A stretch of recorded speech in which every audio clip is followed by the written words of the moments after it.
शांति।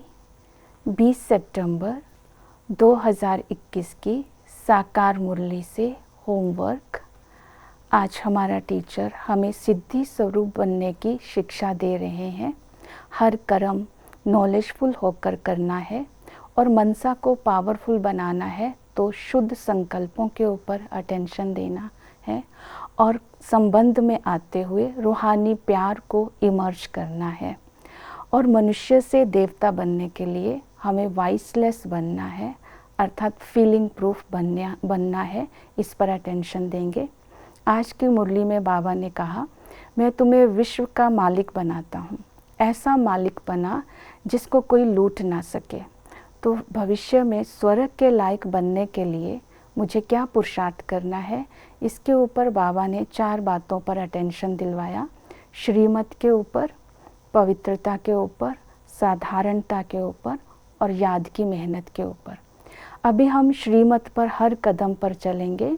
एक की मत होगी तो वहाँ भविष्य में अद्वैत राज्य होगा।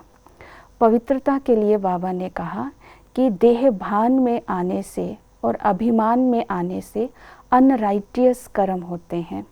तो आत्मा की अनुभूति करने के लिए आत्मा का आज अभ्यास करेंगे। जितना आत्मा देह भान से मुक्त होगी उतना ही पवित्र होती जाएगी। दूसरा, पवित्रता के लिए हमारे संस्कारों पर अटेंशन दिलवाया। जो बुरी आदतें हैं, सिगरेट वगैरह, इन आदतों को भी छोड़ना होगा। तीसरा, इस पवित्रता के लिए अटेंशन दिलवाया।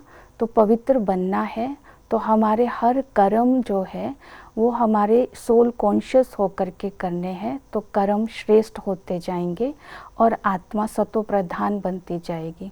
उसके लिए याद पर अटेंशन दिलवाया कि अपने पास ऐसे गीत होने चाहिए जिस गीत से याद की मस्ती हो जाए और बाप और वर्षे की याद आती रहे। और दूसरा, याद के लिए बोला कि तुम सुदर्शन चक्रधारी हो। हम ही देवता थे और हम ही देवता बनने वाले हैं।